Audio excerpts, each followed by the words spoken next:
sou o Jamil Farhat Neto, eu sou da 42ª turma aqui da Santa Casa e eu vou começar falando um pouco da minha história, como é que eu cheguei na medicina, né? Bom, minha família, ela é uma família que tem bastante médicos, então desde criança meu pai é intensivista e naquela época não tinham tantas regras para acessar o hospital. Eu visitava meu pai na UTI durante o plantão, conhecia o hospital desde pequeno. Então a medicina na minha família foi até que algo natural, né? Eu tenho tios, primos médicos, então foi uma coisa um pouco natural. Para a Santa Casa tem algo interessante, que meu pai, quando ele prestou o vestibular, ele chegou a passar na Santa Casa. Só que na época a minha avó não tinha condições financeiras de pagar a Santa Casa. E ele gostou, ele se apaixonou, ele não sabe por que até hoje, mas talvez toda a arquitetura da Santa Casa, né? Mas ele queria ter feito Santa Casa e ele teve que fazer a Escola Paulista de Medicina, que é gratuito, e a minha avó não podia financiar para ele a Santa Casa. E quando eu passei na Santa Casa, para ele foi uma alegria muito grande. E para mim também, tanto é que eu passei e nem olhei mais vestibular, não olhei mais nada. Porque era até um sonho ali de família a gente fazer a faculdade aqui na Santa Casa. E aí eu comecei, né, fazendo medicina aqui na 42ª turma. A faculdade, para mim, foi algo espetacular, porque tudo que eu tenho hoje, a minha vida toda foi construída a partir da Santa Casa. Hoje o meu sócio, as pessoas que eu trabalho, as pessoas que eu me relaciono, as pessoas que eu tenho relação profissional. A minha esposa veio ela é médica também, né?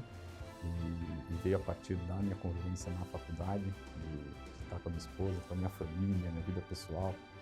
Tudo veio a partir da faculdade, a partir da Santa Casa.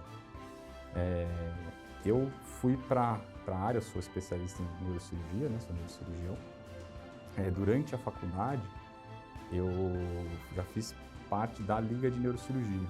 Então, no começo da faculdade, eu gosto muito desses desafios, assim, aquela matéria difícil, aquela coisa mais, né?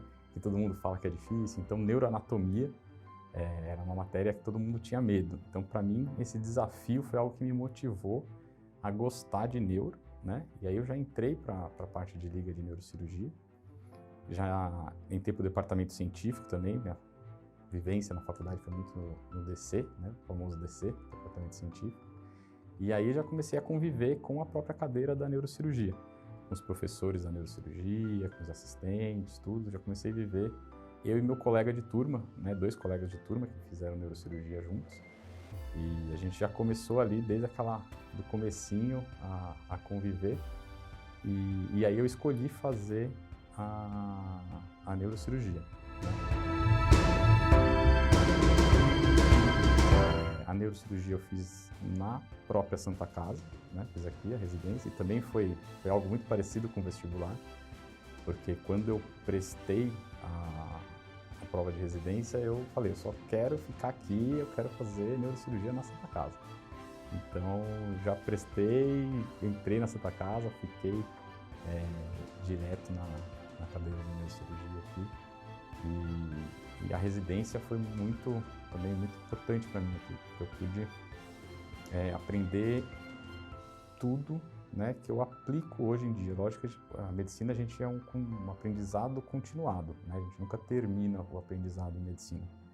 A gente sempre tem que estar estudando, tem que estar se atualizando, tem que ir em congressos, fazer trabalhos e tudo mais. Mas a faculdade e a residência médica, elas nos dão uma base que nos formam como médico, né? Que antes de ser um neurocirurgião ou ser um especialista, nós somos médicos, né? E o seu caráter como médico que vai definir suas condutas, né? O seu cuidado com os pacientes, seu relacionamento com os pacientes.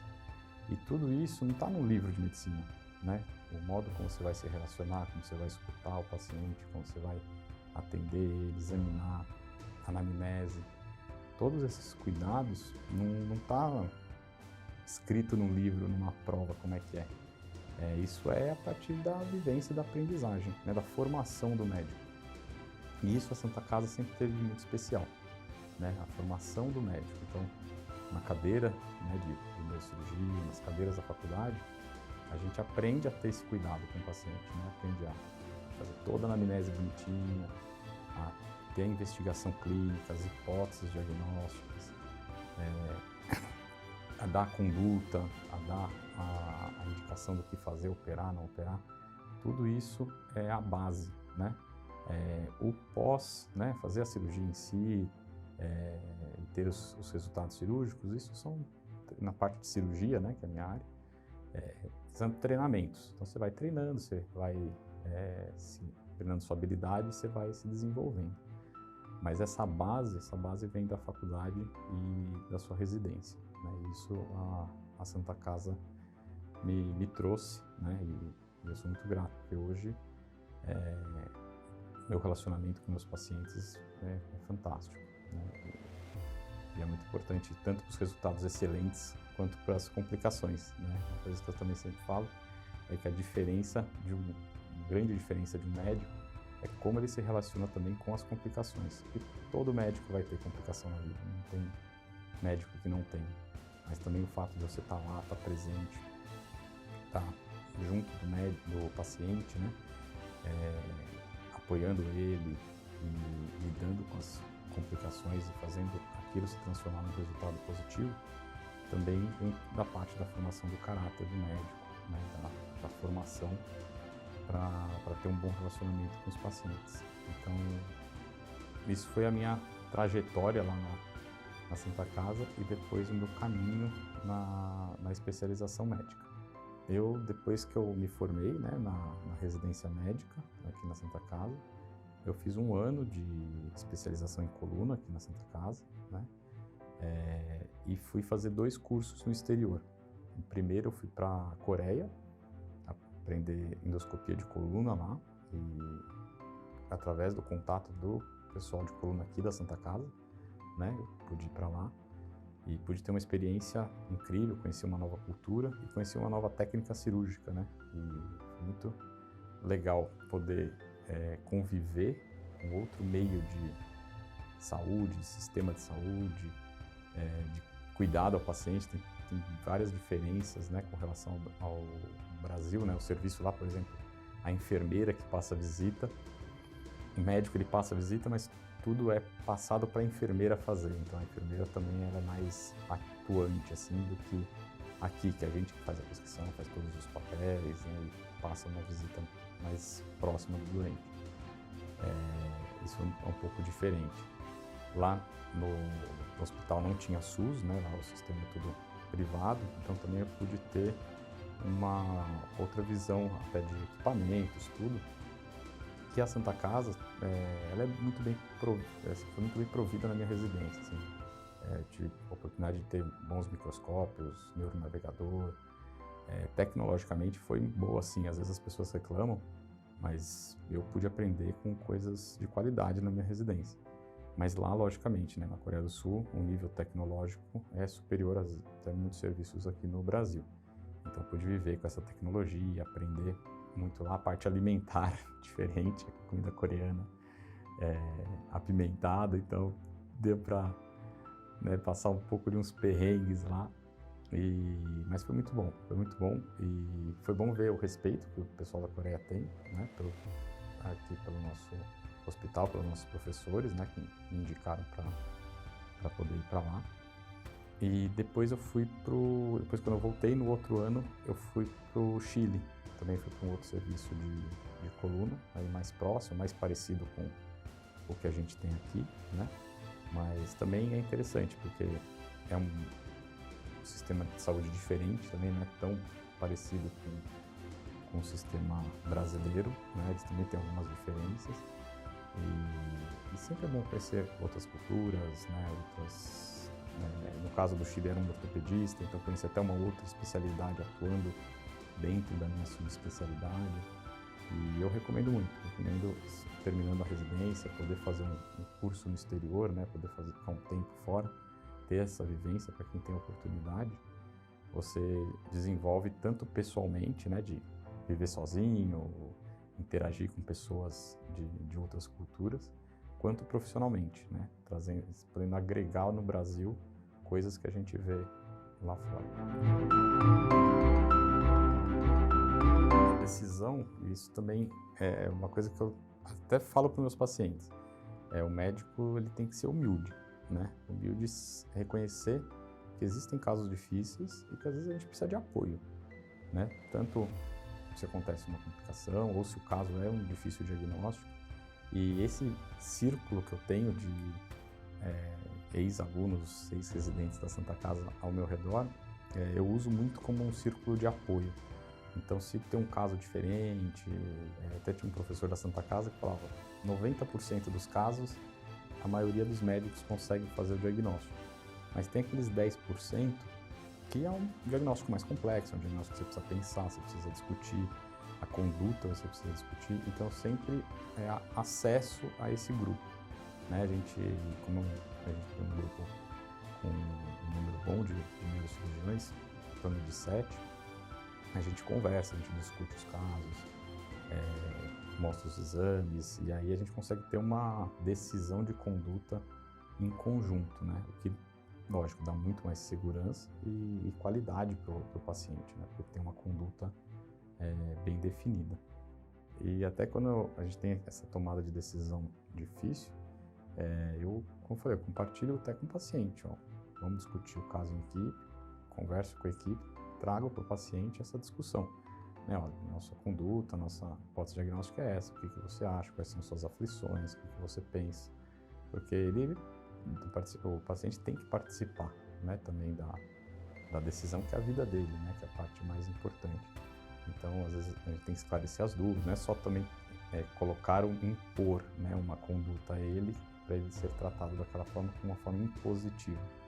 Ele deve ser tratado de uma forma democrática, né? Então, a gente traz, a nossa hipótese é essa, esclarece as dúvidas, às vezes vem o Dr. Google junto, e aí eu não brigo com o Dr. Google, eu converso com o paciente, eu falo, tudo bem, pode pesquisar no Google e vamos esclarecer suas dúvidas, né? O momento da consulta, da avaliação, a ideia é sempre trazer clareza ao paciente. Porque o paciente se sente seguro, se sente acolhido e a gente pode fazer o melhor todos juntos por ele. Eu, graças a Deus, na minha carreira até o momento, nunca tive problemas com o processo médico, né, de ter alguma questão com relação a isso. E como, né, eu falei, o nosso grupo é grande, a gente tem um alto volume de casos, né? A satisfação dos pacientes, o feedback, o apego que eles têm a gente, a cada um dos profissionais é alto, né? E isso só traz satisfação pra gente, né? A gente só traz orgulho e alegria quando o paciente traz, fala, doutor, você vai estar na minha cirurgia, você vai estar comigo, você vai estar na internação junto comigo. Claro, vamos estar juntos, vamos estar apoiando vocês, os pacientes sempre, né? E todo esse feedback que os pacientes trazem para a gente só traz alegria para exercer nossa profissão. Hoje eu atuo na neurocirurgia, né? Eu atuo de duas formas. Eu tenho uma empresa de terceirização de serviço, onde o meu colega de turma é meu sócio, né? E atuo com equipe própria, né? Consultório, atendimento particular, nos mais diversos hospitais, tudo. E o interessante é que as pessoas que me circundam nessas áreas, né, como cirurgião, a gente tem auxiliar, a gente auxilia, a gente passa visita, enfim, são equipes, né? Todos vêm da Santa Casa, são todos formados na nossa faculdade. Então, é aquilo que eu falei no começo, né? Toda a estrutura que eu tenho, tanto familiar quanto profissional, e nas diversos segmentos que eu atuo na minha profissão, vem da nossa Santa Casa, vem daí, residentes, ex-residentes, alunos, e sempre que eu procuro alguém para agregar na equipe, uma conversa que a gente sempre tem entre nós na equipe se for a Santa Casa, a gente confia, né, porque a gente sabe que vem com responsabilidade, vem com modo de tratar o paciente com qualidade, né, que é importante. finalizar, o que eu tenho a dizer é que, assim, a Santa Casa, o período de faculdade, esse período, né, de formação, é o período mais importante da vida do médico, né? Lógico que todas as fases são importantes, porém, essa fase de formação é igual quando a criança está começando a aprender a andar, está começando a aprender a ler, a escrever. É a fase que a gente vai moldar, vai dar aquele molde do que vai crescer a partir dali, né? E estar vinculado a uma instituição que te molda com caráter correto, com respeito, com humildade, com coleguismo, esse tipo de molde, você gera grandes médicos. Então, a Santa Casa a gente sabe que é assim, né? Acho que o sonho seria expandir a Santa Casa para outros locais, né? Se pudéssemos ter todas as faculdades ou a maioria dos médicos do Brasil serem formados através desse molde, né, com caráter, humildade, respeito ao paciente, coleguismo, né?